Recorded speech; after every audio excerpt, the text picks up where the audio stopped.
The other big thing, the big thing, the actual big thing that happened in the gaming space earlier today, it was announced. Xbox shutting down 4 Bethesda studios. Bethesda's having a time right now. What's going on with those guys? What's that guy's name? Todd Hall? He came out not too long ago saying that he wanted Bethesda to be capable of making games faster. He didn't say anything about the quality of Bethesda games, which honestly should be their primary focus, but he just said he wanted to figure out a way to make games faster. I don't know if this is a step in that direction. They're shutting down Arcane Austin, which is unfortunate for me. I mean, I know a lot of people who worked and work at that studio. I interviewed for them a while ago. They didn't hire me, but I interviewed there and they liked me. I got pretty far in the process, but you know, the Austin team made some great games. They were responsible for a good chunk of the Dishonored series, and you know, Prey. Prey was their big title. That's what they were working on when I interviewed with them. You know, and their games were good. The games they worked on. I mean, not Redfall, I guess. I never played Redfall, so I can't really judge for myself. But given what everyone has said about that game, given what everyone has said about that game over the years,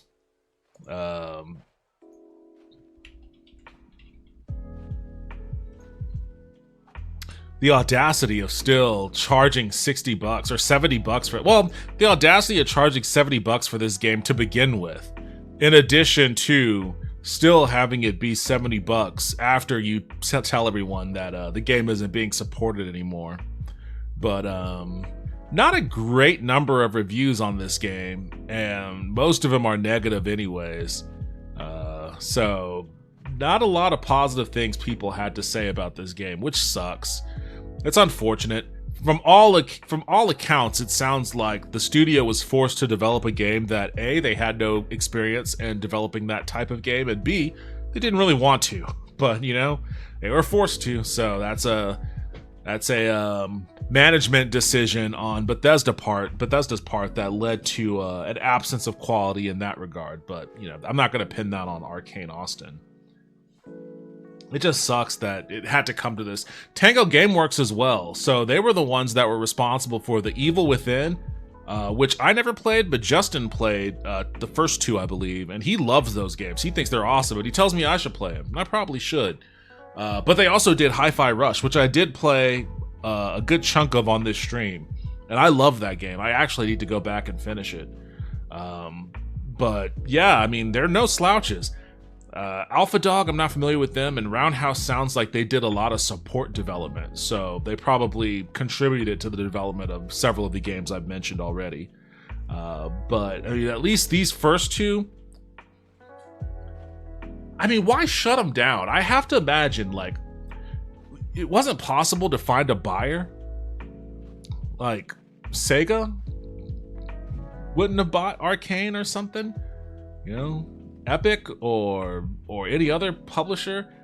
There's a discussion on Twitter going on right now about vertical integration within the industry and why it should be illegal. No surprise there. Bianca, you're not surprised by anything tonight. Talking about whether or not it should be illegal for publishers to purchase game studios. And it's actually an interesting question. It's one I hadn't really thought a whole lot about.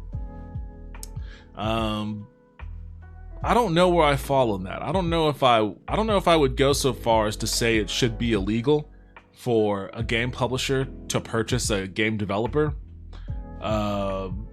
There are some cases, equivalent cases of that kind of vertical integration from early Hollywood. I read a thread about that as well. But it takes so much more to develop a game than it does to create a movie. Like, it takes more manpower, it takes a longer amount of time. Like, there's just so much more that goes into game development that for your AAA blockbuster games, like, I have a hard time imagining. I don't know. I have to think about this a little bit. It's an interesting thought experiment, if nothing else, because a publisher can fund the development of a AAA blockbuster game without purchasing the studio outright. I mean, I guess that kind of happens all the time, or at least it used to. It used to happen. I think that the case for ownership of studios by publishers is it's a part of market consolidation. It's a part of buying your competition to a certain degree. Like, if Activision didn't own Infinity Ward, then okay, they put out Call of Duty 1 and 2 and they make a lot of money, and they own I guess they own the IP for Call of Duty. Maybe there's a world where they just publish it and Infinity Ward retains the rights to Call of Duty, kind of the way a lot of indie comic publishers work, where they'll help publish a comic from a creator, but the creator retains the rights. You know, if Infinity Ward wasn't a part of Activision, then maybe they go and make a first-person shooter for a different publisher. That sort of thing used to happen all the time. And then all of a sudden, all of the goodwill and name recognition that Infinity Ward built up creating Call of Duty, and all the fans of Call of Duty, when a rival publisher puts out an Infinity Ward game, instead of their labor contributing to your profits, it's contributing to your competitors' profits. And you don't like that. But you know, you can't contract for another company to continue building Call of Duty or a competitive game. You'd rather just buy Infinity Ward and not have to worry about that ever happening. You just keep it on lockdown and just keep spitting out Call of Duty games year after year after year. Does that, I mean, I really have to think about where I fall on that, because I can see the case for both. I think my knee-jerk reaction to it is I fall on the side of not allowing studios to be purchased by publishers. I don't think that would mean the death of AAA games. I think that's the point of contention, is that doing that would be the death of AAA games. I don't think that would be the case. I think publishers would still be willing to fund the development of AAA games. I think the terms of the contracts between developers and publishers in that regard becomes a little less friendly for the developer, or it becomes more friendly for the publisher, because, you know, they're putting more money in, so they're going to want to get a lot more out of it. They're probably going to want to have a lot more say involved in the development too.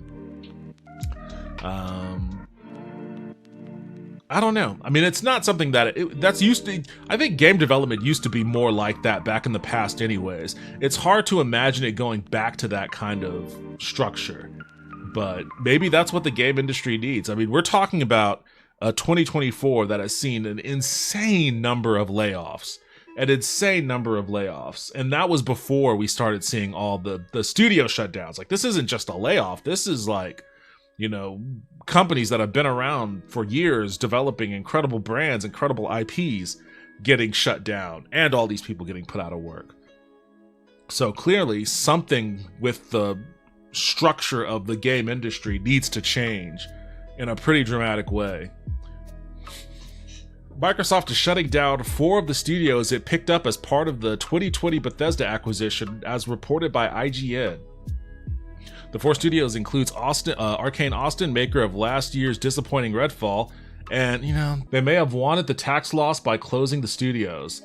That's a possibility. Embracer Group recently, there's no surprise there. They're in the same boat. They bought a shit ton of developers, and they were trying to get purchased by like some Saudi Arabian group. And that didn't go through. And as soon as that fell through, they were like, all right, let's rip it all apart.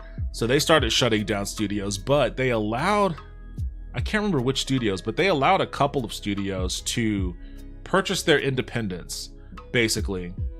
I don't know if Microsoft gave any of these studios their same possibility, if they allowed them to either seek acquisition from someone else or acquire their own independence. But absent any other option, you know, that would be preferable to just shutting the damn thing down. But yeah, there may have been a tax consideration for it as well. The 4 studios include Arcane Austin, maker of last year's disappointing Redfall, as well as the critically acclaimed Prey. You may want to lead with that first. And Tango Gameworks, the studio behind Hi-Fi Rush, Ghostwire Tokyo, which I haven't played but kind of want to play, and The Evil Within.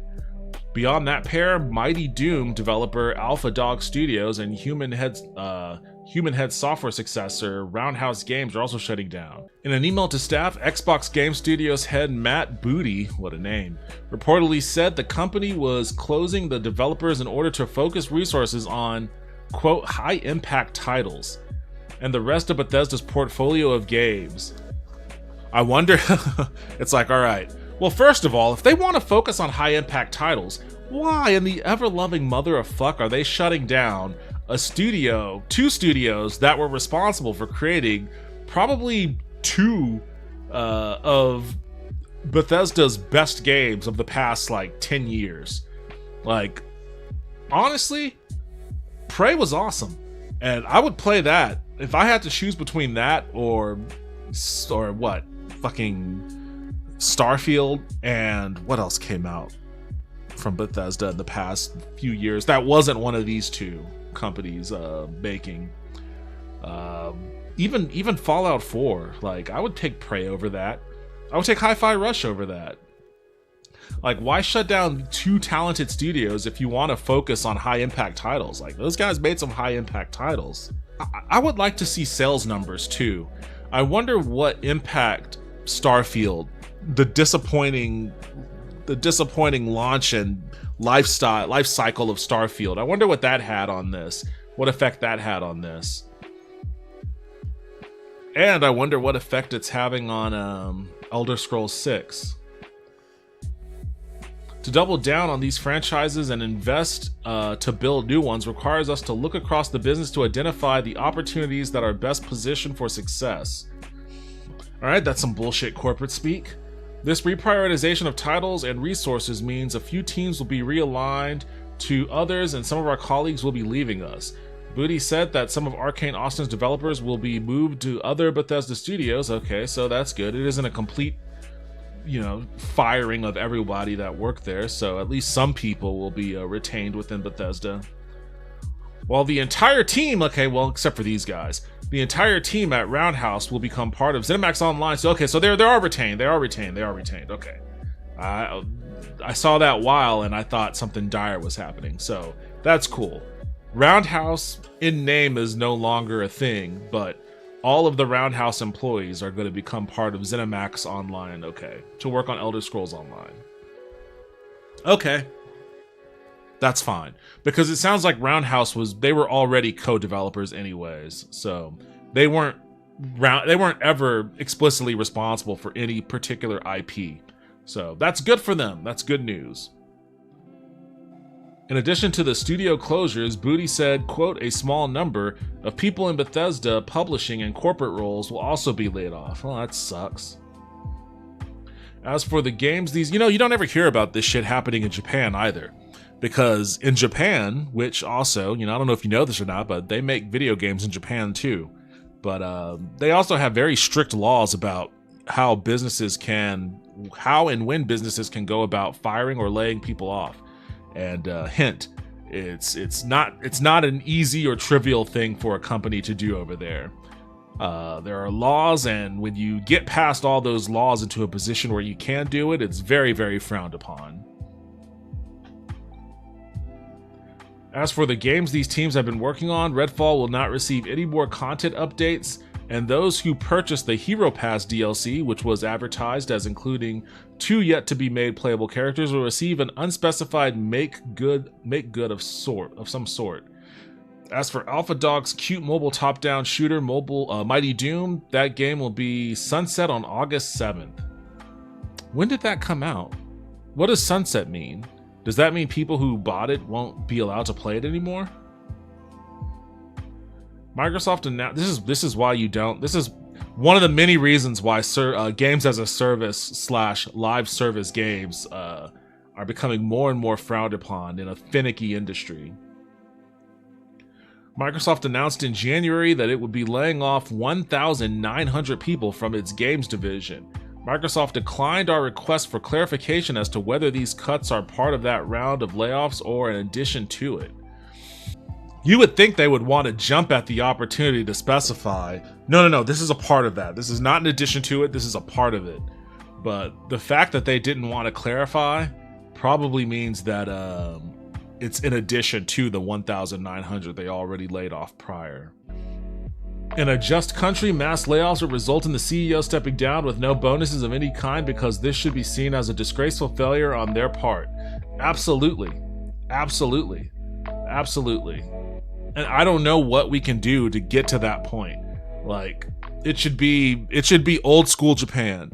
Like, you had 1,900 people who were depending on you to feed their families and to keep their kids in school and off the streets and shit like that, and you let all 1,900 of these people down, put on your ceremonial white kimono, head out into the middle of the courtyard. We laid out the little towel for you to put your knees on. Get down there, unfold the left arm from the sleeve, unfold the right arm from the sleeve of your kimono. Sit up, have the guy back there dousing the blade with the water. And, he walks over and he hands it to you, and you got to do it. You just got to do it. It's the honorable thing to do. It's the only honorable thing to do. Tango Gameworks founder Shinji Mikami shares brief reaction to studio closure. Sad. In the wake of news that Microsoft will be shutting down Hi-Fi Rush and the Evil Within developer Tango Gameworks, along with a number of other studios, many wondered what its founder, famous Resident Evil director Shinji Mikami, might have to say on the matter. Oh man, legendary game designer. Mikami did offer his thoughts on the studio closure a few hours later, albeit very brief thoughts. Tango closed, Mikami wrote on Twitter. Sad. Mikami founded Tango Gameworks back in 2010, and the studio would go on to release The Evil Within, which Mikami himself directed, The Evil Within 2, Ghostwire Tokyo, and, most recently, the critically acclaimed Hi-Fi Rush, which surprise dropped last year. More than a decade after launching Tango, however, Bethesda confirmed in a February 2023 Twitter post that Mikami would be leaving the studio in the coming months. He seemingly started a new studio, Kemu, around March. Okay, so he jumped ship before this, though. Okay. I mean, it still sucks that they shut down the studio, but maybe a lot of those former Tango people find employment under him here. Tango was bought by ZeniMax the same year it launched, falling under the Microsoft umbrella after Microsoft acquired ZeniMax in 2021. That's so much acquisition. So much consolidation and acquisition, and it's all Western-based. Buddy, you got to get owned by a Japanese company that's far less likely to shut you down for nonsense. You got sucked into the wrong side of that pipeline there, buddy. But he escaped it anyways. He left and started his own studio. Mikami talked about his departure from Tango in an interview with King just last month, explaining that he wanted to leave 8 years before he actually did. He explained that he didn't exit on bad terms and that rather he wanted to leave space for younger talent to grow while also giving himself a chance to make smaller, more unique games. Tango was one of the number of studios that got the axe today in a devastating round of cuts. Yeah, so already read that stuff. Well, I mean, I'm glad he has his other studio. I didn't realize he had jumped ship just so recently. So that's Tango Gameworks. I really did like Hi-Fi Rush a lot. I need to finish playing it, and I do want to play The Evil Within as well. And I want to try Ghostwire Tokyo. I probably should have been playing this dude's games all along. And of course, Arcane Studio. I already talked about them, and my connection, tenuous as it may be, with them. Arcane Austin was working on a big Redfall update for May before Microsoft ditched the game and closed the studio. Closure shocked staff. That sucks. That sucks. Nothing kills morale like a mass layoff, and I can't imagine how much more. Your camera position is off. The fuck? What's going on with my camera? So yeah, this was the note that Arcane Studios put out announcing their shutdown earlier today. Today it was announced that Arcane Austin will close and development will not continue on Redfall. To everyone that has supported the game from our Austin studio over the years, thank you. Thank you for spending time in our worlds and making them your own. Arcane Leon will continue their focus on immersive experiences where they are hard at work on their upcoming project. Redfall players who purchase the Hero Pass as a part of the Premium Bite Back Edition or the Premium Bite Back Upgrade will be eligible to receive the value of those upgrades. While there will be no further updates, Redfall servers will remain online for players to enjoy. So that's cool. That's cool, at least that the servers will still be online so people can play them.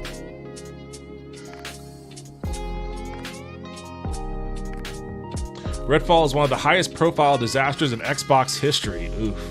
The game was widely panned by critics and players at the launch and reportedly had a deep troubled development. Redfall's launch struggles ultimately resulted in executives like Phil Spencer and Matt Booty issuing statements about Xbox's own role in its weak release. Last year, then Bethesda Softworks publishing head Pete Hines reassured players that Arcane wouldn't give up on Redfall, insisting he was confident it would be a good game people wanted to play on Game Pass 10 years from now. God damn. He put out the fucking 10-year plan on that game. But it took over a month for Arcane to release its first big patch for Redfall, despite the launch being criticized for having bland missions, unengaging combat, poor AI, struggling performance, a myriad of bugs, the always online requirement, and more. It then took 5 months for the Xbox Series X version to get 60 frames per second support, and Arcane upset fans again the following month when its third patch was headlined by a new sniper rifle instead of the highly requested feature like offline mode. And this was the last fans heard. Brutal.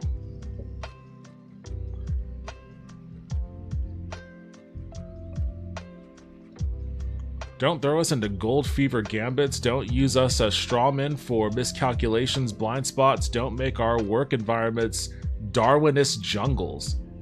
What? Where'd that quote come from? Microsoft cuts, which has yet to comment on publicly, appear to have taken many Bethesda staff by surprise.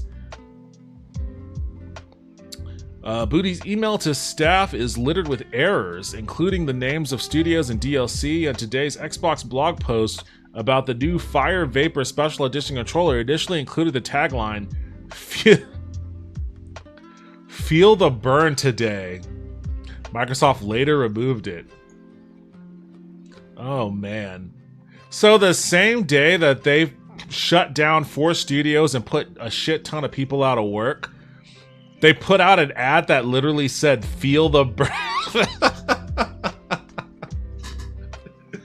Oh no. Feel the burn today? Oh no. This was direct. This feels malicious. This feels like it was directed specifically at everyone that just lost their jobs. Feel the burn today. It's not just feel the burn, it's feel the burn today. Today's burn. There is a specific burn that is happening today, and your fucking ass is gonna feel it. Now put your shit in that box and get outside. Hey, leave your key card on the desk. Feel the burn. Today. Boy, they really took everyone by surprise then. I can't imagine the marketing team that was cooking this one up would have agreed to launch it on the same day that fucking half of Bethesda studios were being shut down. In a series of tweets, Arcane Leon... Someone also criticized Microsoft's announcement of the closure of Japanese studios Tango Gameworks late in the evening in Japan. Yeah, fair enough. I mean, I guess they could have staggered it. They could have laid off the American studios in the daytime here and then wait for the daytime in Japan and lay it off there. In a series of tweets, Arcane Leon chief Dinga Bakaba, that's a name, hit out at the cuts, calling them, quote, absolutely terrible. quote, to any executive reading this, friendly reminder that the video games are an entertainment culture, entertainment culture industry, and your business as a corporation is to take care of your artist entertainers and help them create value for you. Bacaba continued. That's the last thing they want to hear. It's like, no, like it's not a I mean, yes, it's an entertainment industry, but your job is to churn out Soylent Green for us. You know, we put you people in a sausage maker so long as we have to still use you to develop these things, and then you crank out content for us until it's no longer valuable. And then we ditch you and find some other way to crank out content. Just wait until they can get AI into a state to develop video games. Like, once you can get a quote-unquote prompt engineer to go, ChatGPT, develop me a game that is a football game similar to NCAA rules, comma, etc., with this, with that, with this many teams, have customizable features, etc., enter, and then after the spinner spins for a little while, it spits out the source code for a football game. And then you take that, you go to some prompt engineer artist who has a Midjourney account, and they go, I need art assets for football players. And then they get art assets for football players. Once they have that pipeline mainstreamed, and let me tell you, they are working hard on getting that implemented.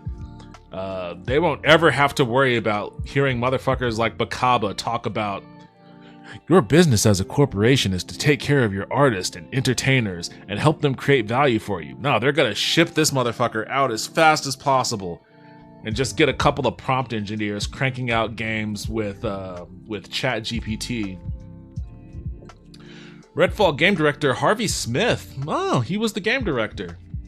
I worked with Harvey very, very briefly at Midway. He had just moved over to Midway from Ion Storm, I believe. He was involved with the development of either Deus Ex or Thief. I can't remember which one. Either Deus Ex or Thief at Ion Storm, and came on board at Midway to do Area 52. Right about the same time I was rolling off of Area 51. Seemed like a pretty cool dude.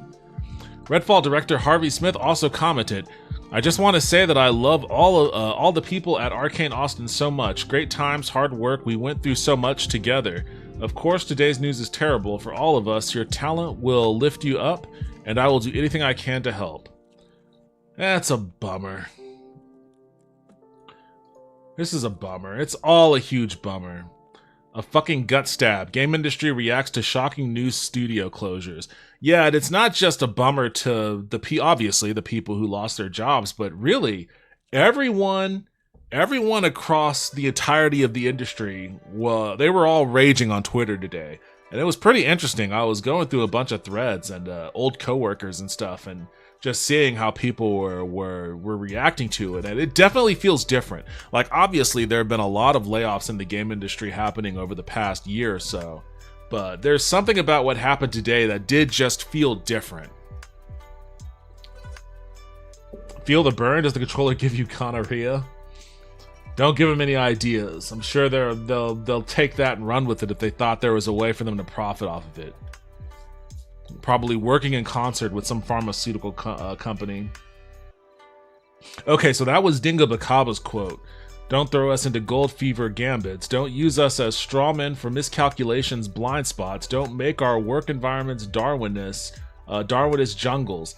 You say we make you proud when we make a good game. Make us proud when times are tough. We know you can. We've seen it before. Yeah, that's the thing. Like, publishers, studio, any company in general, any company outside of game industry, when things get tough, there's never any, okay, we gotta tough it out, everybody. We gotta tighten our belts a little bit. You know, we may cut some expenses here and there. We may have to, we may even ask some people to take some pay cuts here and there. We can only we can only promise you to restore your pay when things turn around, but we don't want to fire anyone. We don't want to lay anyone off. We're all going through tough times here, but we'll weather it and we'll get through it. There is none of that. Like, there is none of that shit. It is, times are tough. Get out. Leave right now. People from other Microsoft-owned studios and outside the company have also been horrified by the news. We took a lot of inspiration from both Evil Within and Evil Within 2 when developing Alan Wake 2, tweeted Remedy Entertainment game director Kyle Rowley. They are both excellent horror games, and I'm very sad we will not get to see a continuation of the franchise from Tango Gameworks. Why do I still do this? Tweeted Obsidian Entertainment Communications Director Mikey Dowling. Arcane did solid work and had a highly talented and motivated staff. Mike Wecan, the former Retro Studios developer who led design on Metroid Prime, wrote on LinkedIn, companies need to understand that burning your creative production studios to the ground is not the path to profitability. No, it's not. Oh boy, a couple of updates to the crazy Microsoft Bethesda happenings. Obviously, I just played some clips from the stream that I talked about, the 4 studio closings that happened at Microsoft Bethesda, and apparently that's not the end of it. You've got a couple of updates that I want to hit real quick. News is evolving. This news is evolving. It's happening pretty quickly, or at least it did earlier today. And it seems like it might not be the end of it. But first, before I get to that, I have to share this. Because this speaks perfectly to the rampant cluelessness and just the cognitive dissonance that seems to exist on, not just in the gaming industry, it seems to exist in the C-suite of a lot of different industries. I posted a comment on Twitter earlier in response to the news that Warner Brothers Discovery is going to be jacking up prices for their Mac service and laying people off at the same time, while also David Zaslav is making like $50 million a year, and WBD stocks have just gone this direction the whole time. I made a comment that it just seems like, is it possible? And of course it's possible. In fact, I've always posited that this is the case more likely than anything else, but it just seems odd that all of these companies just have a remarkably awful business strategy. Like, they all seem to just not know how to run a functioning company. And why is that? Like, why is it so hard for these people who command such incredible salaries to be capable of keeping money-making operation like, the Xbox and, AAA video games, when you have some of the most incredible IP and talent available to you? It's impossible for you to keep it afloat. Why is that? Are they just dumb? Yes, a lot of the times people in charge are just dumb, and people need to accept that. People need to accept the fact that just because someone has a suit and tie on and calls themselves a CEO or CFO or whatever, they are not automatically worthy of zero scrutiny or worthy of zero criticism or, worthy of just the assumption that they know what they're doing. Because as we're seeing now, more often than not, they don't. Microsoft says it needs games like Hi-Fi Rush the day after killing its studio. Xbox studio leaders describe wanting, quote, small and prestigious games in a town hall with employees today. Oh boy, I've got some of my own thoughts on this, but let me hit a little bit of this article here. Today, one day after Microsoft announced that it would shut down 4 of its own game studios, Matt Booty, that name will never not make me chuckle, head of the Xbox Game Studios, held a town hall to discuss the division's future goals. Quote, "We need smaller games that give us prestige and awards," Booty told him. I can't say the name without chuckling. Booty told employees, according to internal remarks shared with The Verge.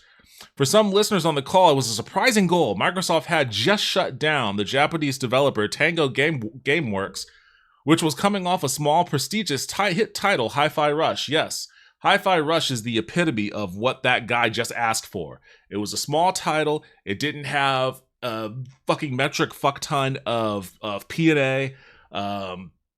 It didn't have, which is, the marketing budget. I guess that's more Hollywood talk than anything else. I guess maybe it could have. And there are some discussions. I've had some light debates with people about whether Hi-Fi Rush could have benefited a little bit more from a marketing push. It did a Ninja release where it was released the same day it was announced, kind of took everyone by surprise. But then I also think that was probably a part of the charm of the game, in addition to the fact that it just looked amazing and played really fun. It was really fun to play and looked amazing. I think a part of the appeal was the fact that it just came out of nowhere, and then the people who picked it up to try it out, had nothing but glowing things to say about it. So it created immediate buzz. I don't think it had the legs after that pop that Microsoft may have wanted, but it did get the prestige. It did get a lot of that positive buzz. I don't know if it won the awards, but it did get a lot of the prestige and positive buzz. It won several awards. Okay, it won Sound Award for at the CDEC Awards. I did like that game's soundtrack a lot. It was nominated at the Golden Joysticks for Ultimate Game of the Year, Best Visual Design, Best Audio, and Xbox Game of the Year. At the VGAs, wait, is this the VGAs? I think this is the VGAs, yes. At the Game Awards, it was nominated for Best Art Direction, Best Score of Music, Best Audio Design, Best Action Game, and Innovation and Accessibility, which definitely should have won that, I feel. But, I don't know what did win. Maybe what won was a better choice in that regard. But it did win Best Audio Design again. I really like the soundtrack. And it was cool. Like, the audio design was actually integrated into the play mechanics. Like, when you were swinging and attacking at enemies, you did extra damage and could chain combos if you attacked on beat. So it was both an action game and a rhythm game at the same time. And the way that the action would integrate into the sound, like the music would get more and more amped up, the more combos, rhythmic combos you would chain together. It really was, like, it deserved every sound. I have a feeling that all of these wands are going to be sound awards. But it deserves it for certain. I can't think of any other game that would come close to the innovation and the clarity and awesomeness of that game's audio, the soundtrack, and all the other general sound design with it. New York Game Awards, it was nominated for the Big Apple Award for Game of the Year, so it did get at least one Game of the Year nomination. And the Tin Pin Alley Award for Best Music in the Game, which, again, it won. It should be noted also that it did get nominated for Best Action Game at the VGAs too. Didn't win, but that's also noteworthy. At the 27th Annual DICE Awards, it was nominated for Action Game of the Year, Outstanding Achievement in Animation, Outstanding Achievement in Audio Design.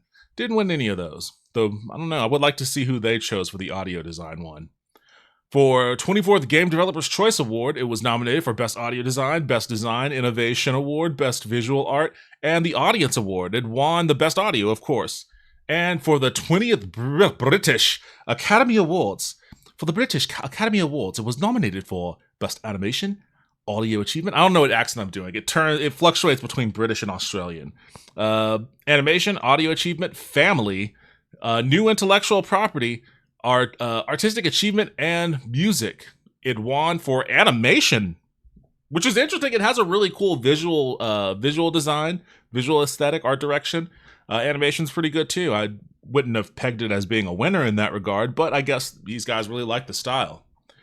And New Intellectual Property is also a pretty interesting category. I wonder what won in that regard. I mean, there's new IP every day. Just to be nominated for something like that is pretty awesome. I don't know what longlisted mean. What does longlist mean? Matt Booty wants, I don't know why I said his name like that. Matt Booty wants smaller games that earn awards and prestige. Seems like Hi-Fi Rush was your guy. Seems like Hi-Fi Rush was the gold thing. Hi-Fi Rush was exactly the kind of game that Microsoft is apparently saying that they need. And it didn't actually save them. As a matter of fact, it came out recently as well. Tango Gameworks pitched Hi-Fi Rush sequel before its sudden shutdown. A report. Arcane Austin, Tango, yeah, all that. Tango Gameworks was in the process of pitching a Hi-Fi Rush sequel and wanted to hire additional staff before its sudden closure, according to a new Bloomberg report. I have that report here. I could get to that here in a second. But yeah, so this motherfucker has the audacity to sit here and say We need a small game that has a lot of critical success or a lot of critical acclaim. We need to come out quickly. And the one company we have under our umbrella that has done that recently and is pitching another title in that vein, we got to shut them down. We shut them down, but we need them. Like we really need you, but you're fired. You know, which is an insane thing. For some listening, okay, I read that already. Hi-Fi Rush was such a surprise release last year, was praised for its innovation and charm. I read that weird. Hi-Fi Rush, which was a surprise release last year, was praised for its innovation and charm. The rhythm action game featured music by the Black Keys and Nine Inch Nails. I played it on stream, so I played it in streamer mode. But I'll tell you what, the non-copyright, the non-DMCA music is actually pretty damn good too. Like, whoever the composer was on that was right in line with Black Keys and shit. With an art style that evoked hyper-stylized games of the PS2 era, I would argue it's from the Dreamcast era. It was very obviously a hyper-stylized nod to Jet Set Radio, but I'll continue on anyways. Just 4 months after its release, Hi-Fi Rush hit 3 million players. How are you a failure? How are you a failure when you release a game, 3 million people buy it, and you had no marketing behind it? You didn't spend any money marketing it.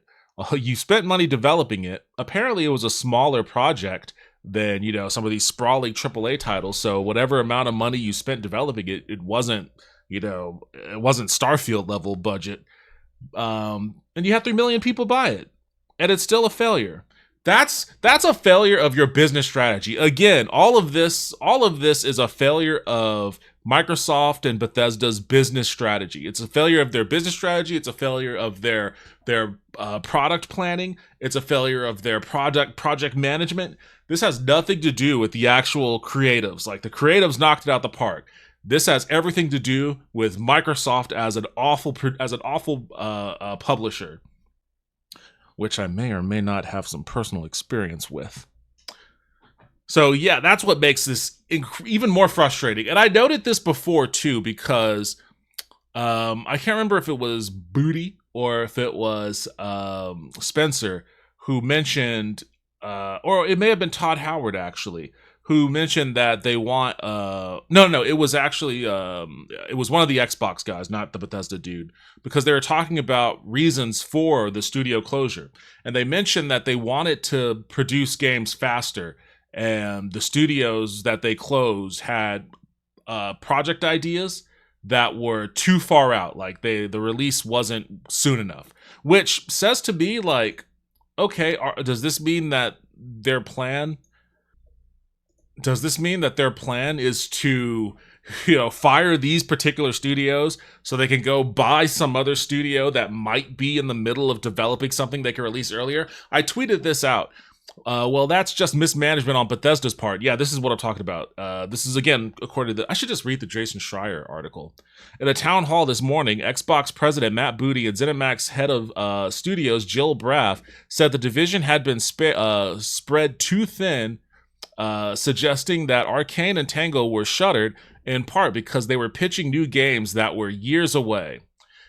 And I said, well, that's just mismanagement on Bethesda's part. After Starfield, the only releases they have in 2024 is Indiana Jones, which they have to imagine there isn't an appetite for after the last movie flopped. After that, it's a ghost town until at least 2026. So you had Starfield in September of 2023.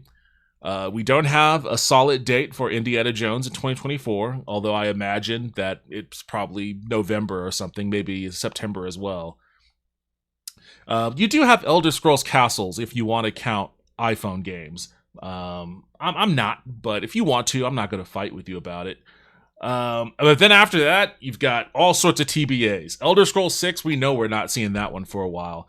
Fallout 5, I fear that the success of the Amazon Prime show is going to force them to rush this one out.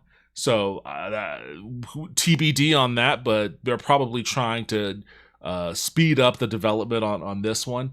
Wolfenstein 3, who knows? And Marvel's Blade, I'm imagining is this canceled now? Well, I guess maybe, I don't know if Arcane Austin was working on that. It's Arcane, and the Leon Studios is still around. So if that's the Leon Studios, then I imagine that, you know, they're going to continue working on that. If it's not Leon, then maybe if it was Arcane Austin, then it's probably going to be Arcane Leon now. So that's all they've got coming up. They've got Indiana Jones at some point in 2024, and then nothing. Nothing. This is a horrible mismanagement of their scheduling. Which also, is that because they expected Starfield to pop off?